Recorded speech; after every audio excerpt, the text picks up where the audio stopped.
ये कुछ ऐसे शॉकिंग इंसिडेंट्स हैं जहाँ एक सेलिब्रिटी के लिए फैंस ने वो सब कुछ किया जो आमतौर पर सिर्फ भगवान के लिए किया जाता है। और ये सारे इंसिडेंट्स तुम्हें सोचने पर मजबूर कर देंगे कि आखिर ऐसा भी कुछ हो सकता है क्या। और जिसमें से जो पहले सेलिब्रिटी है उन्हें काफी लोग कोई भगवान से कम नहीं मानते हैं, अमिताभ बच्चन। वेल, एक टाइम पर उनकी मूवीज का इतना ज्यादा क्रेज था कि अगर उनकी मूवीज बेकार से बेकार भी क्यों ना हो फिर भी वो मूवीज उनकी हिट हो जाती थी। एंड यहाँ तक कि उनके फैंस तो इतने ज्यादा क्रेजी थे कि तुम इस इंसिडेंट से उसका अंदाजा लगा ही सकते हो। जुलाई 1982 में जब कूली फिल्म की शूटिंग हो रही थी एंड तभी वहां पर पुनीत इस्सार का और अमिताभ बच्चन का एक फाइट सीक्वेंस शूट हो रहा होता है जहां पर पुनीत इस्सार को अमिताभ बच्चन को पेट पर पंच करना होता है और उन्हें वहां पर टेबल पर गिरना होता है। लेकिन यहाँ पर एक गलती हो जाती है, उस टेबल का कॉर्नर अमिताभ बच्चन के बॉडी पर लगता है और जिस वजह से उनकी स्प्लीन रप्चर्ड हो जाती है और इसी वजह से उन्हें तुरंत हॉस्पिटल ले जाया जाता है और वहीं पर उनकी इमरजेंसी सर्जरी भी होती है। कई रिपोर्ट्स के मुताबिक उस टाइम पर उनकी हालत इतनी ज्यादा खराब हो गई थी कि उन्हें क्लिनिकली डेड तक डिक्लेयर कर दिया गया था, यहाँ तक कि वो कोमा लाइक सिचुएशन में पहुंच गए थे। लेकिन डॉक्टर्स ने उन्हें एड्रेनालिन इंजेक्शन देकर वापस से जिंदा किया और रिकवरी के बाद उन्होंने वापस से शूट कंप्लीट किया। लेकिन इस एक्सीडेंट के बाद अमिताभ बच्चन काफी टाइम तक हॉस्पिटल में क्रिटिकल रहे थे और जिसके लिए उनके फैंस ने उनके लिए मंदिर, मस्जिद, हर जगह पर उनके लिए प्रेयर्स करना शुरू कर दी थी। यहाँ तक कि लिटरली उनके कुछ फैंस तो इस लेवल पर जा चुके थे कि वो उन्हें खून की चिट्ठियां तक लिखकर भेज रहे थे। यहाँ तक कि उनके कुछ फैंस तो ये चाहते थे कि उनका ब्लड पोर्ट्रेट बनाकर उन्हें भारत रत्न दिया जाए, पर फाइनली उनके फैंस की इतनी प्रेयर्स के बाद वो ठीक हो गए। To all you people who have prayed for me, for my life, be it in a temple, be it in a mosque, be it in a church, you all came forward. I don't know so many of you, but yet you prayed for me. I am grateful for that.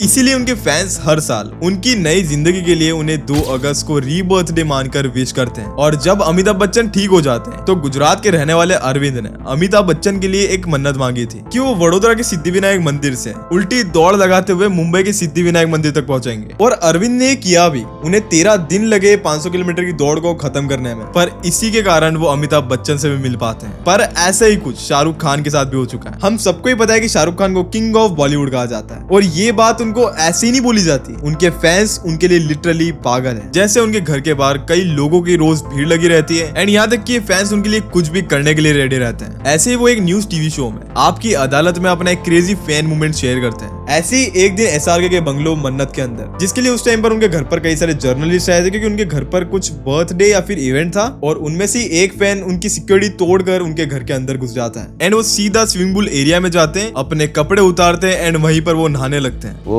हम कुछ हमारा interview था या birthday था तो काफ़ी सारे journalist आए थे, सब बैठे हुए थे, तो उनके साथ वो कहीं सुमड़ी में घुस गए। मुंबई में सुमड़ी बोलते हैं, ऐसे चुपचाप से घुस गए और फिर उन्होंने कपड़े उतारे, मर्द थे, कपड़े उतारे और फिर हमारे स्विमिंग पूल में डुबकी लगाई, नहाए पूरा एक लेंथ किया उन्होंने। जब गार्ड्स ने पूछा कि तुम यहाँ पर क्या कर रहे हो तो उस फैन ने बोला कि मुझे कुछ नहीं चाहिए था, मैं बस उस स्विमिंग पूल में नहाना चाहता था जिसमें शाहरुख खान नहाते हैं। और ये इंसिडेंट बताता है कि कुछ फैंस अपने आइडल्स को या सेलिब्रिटीज को लिटरली गॉड मानते हैं। जैसे इस फैन के लिए ऑटोग्राफ लेना या फोटो खिंचवाना सब कुछ सेकेंडरी है, उससे तो जस्ट शाहरुख खान के स्विमिंग पूल में नहाना था क्योंकि वो वहां पर नहाते हैं। बट सिर्फ यही रीजन नहीं है कि उनके फैंस उन्हें एक गॉड की तरह ट्रीट करते हैं, बल्कि ऐसे ही एक बार उनकी एक फैन जो कि 60 ईयर ओल्ड थी और वो कैंसर से लड़ रही थी, शिवानी चक्रवर्ती, एसआरके ने उन्हें एक सरप्राइज वीडियो कॉल किया और अप्रोक्स उन्होंने उनसे 30 से 40 मिनट बातचीत भी की। यहाँ तक कि उनके लिए दुआ मांगी एंड यहाँ तक कि उन्हें फाइनेंशियली हेल्प करने का भी वादा किया ताकि उनके ट्रीटमेंट में उनकी मदद हो सके। और जिसके लिए उन्होंने वादा भी किया कि वो उनके घर पर भी आएंगे और फिश करी भी खाएंगे, और जिसको देखकर उनके फैन काफी खुश भी हो गई थी। पर अभी के टाइम पर भी एक ऐसा फैंडम एग्जिस्ट करता है जो अपनी आइडल को कोई पॉप स्टार नहीं बल्कि एक गॉडेस लाइक फिगर मानते हैं, टेलर स्विफ्ट। टेलर स्विफ्ट के फैंस अपने आप को स्विफ्टीज बोलते हैं एंड ये अभी के टाइम पे दुनिया के सबसे बड़े एंड क्रेजीएस्ट फैंडम्स में से एक माने जाते हैं। अगर सोशल मीडिया पर टेलर स्विफ्ट के बारे में कोई गलत बोल देता है तो इनके फैंस ऐसे हैं जो उनके पीछे पड़ जाते हैं। यहाँ तक कि ये फैंस इतने ज्यादा क्रेजी है कि तुम्हें डेथ थ्रेट्स भी दे सकते हैं। पर कभी कभी ये फैंस टेलर स्विफ्ट के लिए नाइटमेयर बन जाते हैं। जब उनका घर न्यूयॉर्क सिटी के नेशविल में था तब उनके स्टॉकर्स उनके घर पर बार बार घुसने लग गए थे एंड यहाँ तक कि एक केस तो इतना ज्यादा एक्सट्रीम हो गया था जहाँ पर उनका फैन उनके अपार्टमेंट में जाता है, वो उनके बेड पर भी सोता है एंड यहाँ तक कि उनके घर पर वो शावर भी लेता है। और ये सारी चीजें वो वैसे कर रहा था जैसे वो उसका ही घर हो। वो तो जब टेलर स्विफ्ट अपने घर पर आई और उसने ये सब कुछ देखा, देन उन्होंने सीधा 911 पे कॉल किया। उस वक्त पर पुलिस ने उसे अरेस्ट तो कर ही लिया था,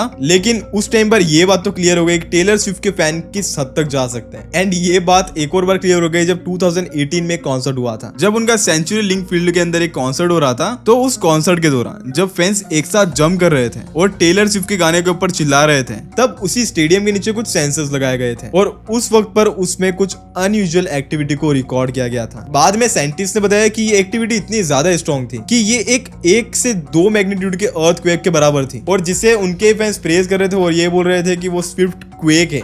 ये क्या होता है भाई, स्विफ्ट क्वेक पहली बार सुन रहा हूँ भाई, लेकिन इनके फ्रेंड्स क्रेजी है भाई, ठीक है। और उसी के 5 साल बाद 2023 में एक ऐसा ही कॉन्सर्ट हो रहा था जो कि था टेलर स्विफ्ट का एरास टूर, जिसके दौरान लॉस एंजलिस के सोफी स्टेडियम में कॉन्सर्ट चल रहा था। और जब टेलर स्विफ्ट अपना एक आइकॉनिक सॉन्ग गा रही थी, लव स्टोरी, तो फैंस तब भी एक साथ जंप करने लगे और वो वहां पर जोर जोर से चीयर कर रहे थे। तब लिटरली पूरे स्टेडियम शेक करने लग गया था। और इस बार जब लॉस एंजलिस के साइस्मिक मॉनिटर्स ने इन वाइब्रेशंस को रिकॉर्ड किया, तब पता लगा कि एक 2 मैग्नीट्यूड के भूकंप के बराबर था। पर इस बार ये चीज सोशल मीडिया पर वायरल हो गई थी और उनके फैंस तो यहाँ तक कि सेलिब्रेट कर रहे थे कि देखो भाई टेलर स्विफ्ट का फैंडम किस लेवल पर है। Yuvraj Singh 2011 world cup India के लिए गोल्डन मेमोरी थी और उस जीत का सबसे बड़े हीरो थे युवराज सिंह। पर इस विक्ट्री के पीछे एक कहानी छुपी थी जो उस टाइम पर पूरी दुनिया को बिल्कुल भी नहीं पता थी। उस वर्ल्ड कप के दौरान युवराज सिंह एक काफी ज्यादा रेयर लंग कैंसर से डायग्नोज थे। यहाँ तक कि वो सिम्टम्स इतने ज्यादा डेंजरस थे कि वो बीच मैच में खून की खांसी खा रहे थे, पर फिर भी उन्होंने पूरा टूर्नामेंट खेला और प्लेयर ऑफ द टूर्नामेंट बन गए। और जब ये सच लोगों के सामने आया तो पूरे देश के फैंस के लिए ये एक बहुत बड़ा शौक था और यहीं से शुरू हुआ एक काफी क्रेजी फैंडम। फैंस ने उनके लिए मंदिरों में पूजा की, उनके लिए कैंडल मार्चेस निकाले एंड यहाँ तक कि वो स्टेडियम में उनके लिए काफी ज्यादा चीयर करते थे। यहाँ तक कि सोशल मीडिया पर तो हैशटैग ट्रेंड करने लग गए थे, युवराज फाइट्स कैंसर, और उनकी रिकवरी के लिए लोग काफी ज्यादा प्रेयर कर रहे थे। एंड जब 2012 में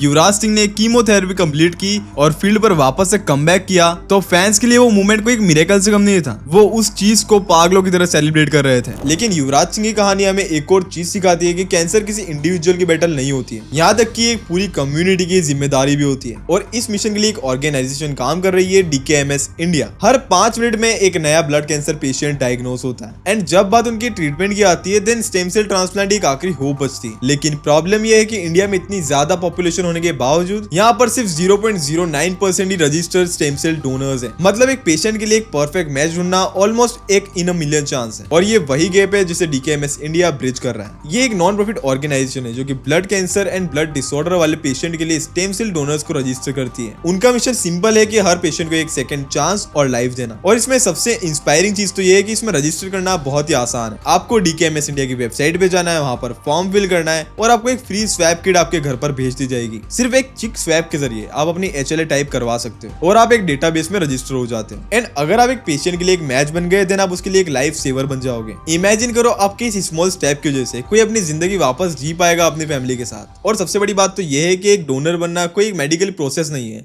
बल्कि एक ह्यूमैनिटी एक्ट है। तो अगर आप भी किसी की लाइफ में एक हीरो बनना चाहते हो, देन अभी रजिस्टर करो DKMS इंडिया में, क्योंकि एक हीरो सिर्फ स्टेडियम पर 6 नहीं मारता, बल्कि वो इंसान भी एक हीरो बन सकता है जो दूसरों की लाइफ बचाकर दूसरों के लिए एक युवराज सिंह बन जाए। देव आनंद ये बॉलीवुड की काफी एवरग्रीन हीरो है और साथ में एक ऐसे एक्टर जिनके लिए फैंस का क्रेज इतना ज्यादा एक्सट्रीम था कि उनके रोमांस से लेकर उनके कपड़ों तक, इन सब चीजों के लिए लिटरली फैंस उनके पीछे पागल थे। जैसे अमिताभ बच्चन के जलसा के बाहर भीड़ लगती है, वैसे ही 60s to 70s में देव आनंद के जुहू बेंगलोर में हर संडे लिटरली फैंस का मेला लगता था। लोग इंडिया के कोने कोने से ट्रैवल करके उनकी सिर्फ एक झलक देखने के लिए आते थे। और उस टाइम पर तो फोन्स भी नहीं थे, तो सोच लो भाई किस लेवल का क्रेज था। उनका एक ऐसा स्टाइल था जो कि काफी ज्यादा ही फेमस था, यहाँ तक कि देवानंद का स्टाइल 50s to 60s में अलग ही लेवल पर था एंड उसको देखकर लड़कियां लिटरली बेहोश हो जाती थी। और वो स्टाइल था उनका ब्लैक कोट पहनना। फिल्म काला पानी जो कि 1958 में रिलीज हुई थी और हम दोनों जो कि 1961 में रिलीज हुई थी, और उस टाइम पर उनका ब्लैक कोट पहनना इतना ज्यादा आइकॉनिक हो गया था कि लोग सच में पागल हो जाते थे। यहाँ तक कि कुछ एक्सट्रीम र्यूमर्स का तो ये भी मानना है कि उनकी कुछ ऐसी फैन गर्ल्स थी जो अगर उनके ब्लैक कोट वाले लुक को नहीं देख पाती थी या फिर उनको नहीं देख पाती थी, तो वो लिटरली छत से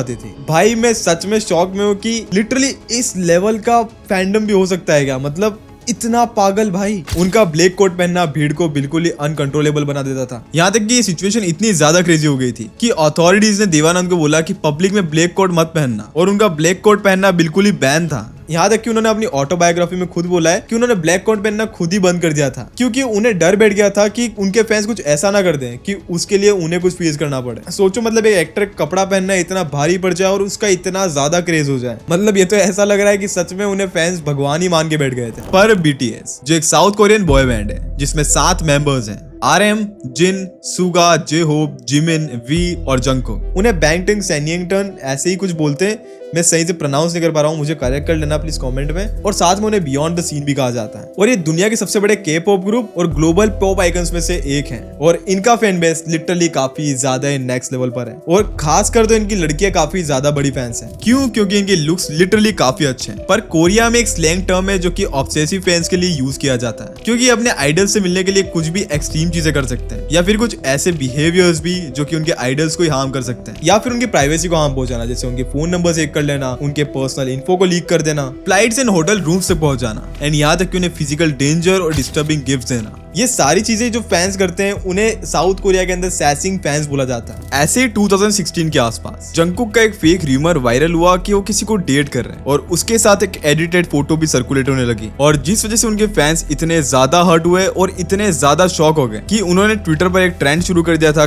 फॉर कुकी। वो इस चीज को देखकर अपना कंट्रोल खो बैठे, जिसके बाद उनका रिएक्शन काफी ज्यादा हॉरिफाइंग था, क्योंकि सोशल मीडिया पर उनके कई सारे फैंस ने अपने हाथ पर या फिर अपने आर्म्स पर कई सारे लगा दिए थे और ये लगाकर उन्होंने सोशल मीडिया पर ये पिक्चर्स को पोस्ट भी किया था और उन्होंने रीजन ये बताया कि वो जंगकुक के डेटिंग र्यूमर्स को हैंडल नहीं कर पाए, जिस वजह से BH एंटरटेनमेंट को खुद आना पड़ा और उन्हें बोलना पड़ा कि ये जितनी भी चीजें तुम देख रहे हो ये सारे के सारे फॉल्स र्यूमर्स हैं। पर ऐसा सिर्फ उनके साथ एक बार नहीं होता था, बल्कि जब भी BTS अपनी इंटरनेशनल फ्लाइट्स के लिए अपीयर होते थे एयरपोर्ट्स पर तो वहां पर उनके फैंस मैसिव अमाउंट में क्राउड में इकट्ठा हो जाते थे। कुछ फैंस उनके बैग्स खींच देते, कुछ तो सिक्योरिटी को धक्का दे देते हैं, उनके चेहरे को छू रहे हैं। कई बार तो सिचुएशन इतनी ज्यादा कंट्रोल के बाहर चली जाती है कि इन आइडल्स को लिटरली भागना पड़ता है अपने फैंस से। यहाँ तक कि कई सैसिंग फैंस ने BTS की फ्लाइट शेड्यूल्स को लीक कर रखा है कि कितनी बजे एयरपोर्ट्स पर आना है, हमें यहाँ पर इकट्ठा होना है, ये सब कुछ उन्हें पता होता था। यहाँ तक कि फैंस कई बार उनकी फ्लाइट्स की टिकट्स बुक कर लेते हैं, यहाँ तक कि उन्हें फ्लाइट्स के पीछे पीछे तक फॉलो करते हैं और उनके फोटोज लेते हैं। यहाँ तक कि BTS के ताइवान कॉन्सर्ट के दौरान उस एयरपोर्ट पर इतना ज्यादा क्राउड इकट्ठा हो गया था कि वहां पर इमरजेंसी बैरियर्स लगाने पड़े एंड वो इमरजेंसी बैरियर्स भी टूट गए थे। वहां पर उन सिक्योरिटी ने बड़ी मुश्किल से उन्हें बचा के निकाला। ये इतना बड़ा प्रॉब्लम बन गया था कि बिग हिट ने एक बार ऑफिशियल स्टेटमेंट दिया था कि फ्लाइट्स की टिकट के डिटेल्स को लीक करना बंद करो, क्योंकि ये इलीगल और डेंजरस दोनों ही है। पर अभी तक तुमने जो भी इंसिडेंट देखे उसमें लोग भगवान की तरह सेलिब्रिटीज को ट्रीट करते हैं, ठीक है, उन्हें मानते नहीं है, लेकिन रजनीकांत को लिटरली उनके फैंस भगवान मानते हैं। हमारे इंडिया में एक रिचुअल है और ये सिर्फ भगवान के लिए किया जाता है, दूध अभिषेक। मतलब मंदिर के अंदर मूर्ति पर दूध चढ़ाया जाता है एक गिफ्ट की तरह या फिर बोल सकते हो एज ऑफरिंग। लेकिन रजनीकांत के फैंस ने ये एक सुपरस्टार के लिए अपनाया। जब भी उनकी मूवीज रिलीज होती है थिएटर्स के बाहर 100 फुट के कटआउट लगते हैं और उन पर लिटरली लोग लीटरों में दूध चढ़ाते हैं। जैसे भगवान की मूर्ति को स्नान कराया जाता है, वैसे ही रजनीकांत के पोस्टर्स को दूध से नहलाया जाता है। यहाँ तक कि कई रिपोर्ट्स तो यह भी कहती है कि कई फैंस तो दूध चुरा कर लाते हैं ताकि वो अपने आइकन की पूजा कर सके। और ये मूवी रिलीज उनके लिए कोई फेस्टिवल से कम नहीं है। पर मदुरई में फैंस ने एक और कदम आगे बढ़ा दिया। वहां पर लिटरली रजनीकांत का एक मंदिर है एंड यहाँ तक कि जब उनके सिनेमा के 50 साल कंप्लीट हुए तो फैंस ने उस मंदिर के हर कोने कोने को 5500 पोस्टर से कवर कर लिया था। मैं ये चीज पे बिलीव भी नहीं कर सकता कि रजनीकांत के फैंस कितने ज्यादा एक्सट्रीम है। उनके फैंस लिटरली चाइना और जापान से आते हैं, वो भी इसलिए ताकि उनका फर्स्ट डे और फर्स्ट शो मिस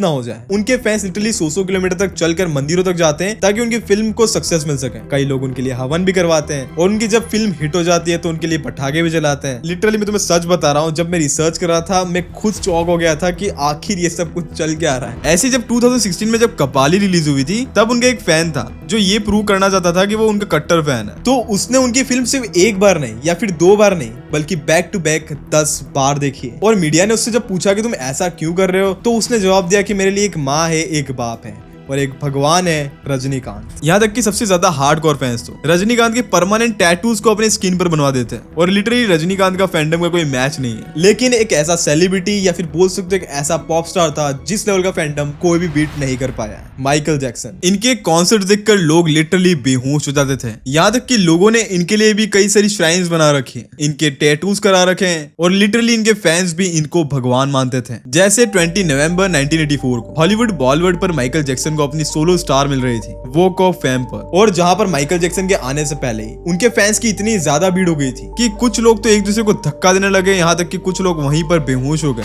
जिस वजह से कई लोग वहां पर इंजर्ड भी हुए। काफी क्राउड को वहां पर खींच के बाहर निकालना पड़ा। यहाँ तक कि जो पुलिस वहां पर खड़ी थी वो भी उस भीड़ को कंट्रोल नहीं कर पा रहे थे और जो उस सेरेमनी के होस्ट थे वो उस भीड़ को काफी कंट्रोल करने की कोशिश भी कर रहे थे। यहाँ तक कि उन्होंने ये भी बोला कि अगर तुम पीछे नहीं हटोगे तो ये सेरेमनी कैंसिल हो जाएगी। लेकिन माइकल जैक्सन के फैंस को रोक पाना तो बिल्कुल ही मुश्किल था। कई फैंस बैरियर तोड़कर अंदर घुस गए, कई लोग पेड़ों पर रेलिंग्स पर चढ़ गए सिर्फ उनकी एक झलक लेने के लिए। यहाँ तक कि 1966 में जब माइकल जैक्सन एक परफॉर्मेंस कर रहे होते हैं तो एक फैन लिटरली क्रेन पर चढ़ जाता उनसे मिलने के लिए। माइकल जैक्सन ने उसे मिड परफॉर्मेंस में पकड़ कर रखा ताकि वो नीचे ना गिर जाए। ऐसे ही उनके कई बार फैन स्टेज पर चढ़ जाते थे सिर्फ उनसे मिलने के लिए, और जब वो उनसे मिलते थे तो वो लिटरली उन्हें छोड़ते भी नहीं थे, और जिस वजह से सिक्योरिटी को उन्हें जबरदस्ती अलग करना पड़ता था। यहाँ तक कि कई बार उनके घर पर उनके फैंस छुप जाते थे। यहाँ तक कि 2006 में उनकी फाइनल लाइव स्टेज परफॉर्मेंस में वहां पर चीयरिंग इतनी ज्यादा इंटेंस थी कि गाना खुद सुनाई नहीं दे रहा था। फैंस लिटरली वहां पर बेहोश हो रहे थे और वहां पर वो लिटरली माइकल जैक्सन की एक झलक के लिए बिल्कुल ही क्रेजी हो जाते थे। और यहाँ तक कि उनकी डेथ के बाद भी उनके फैंस उन्हें डिवाइन मानते हैं और कुछ कहते हैं कि एमजे विल नेवर डाई। बाकी यही थे कुछ ऐसे इंसिडेंट्स जहाँ पर फैंस अपने सेलिब्रिटीज को लिटरली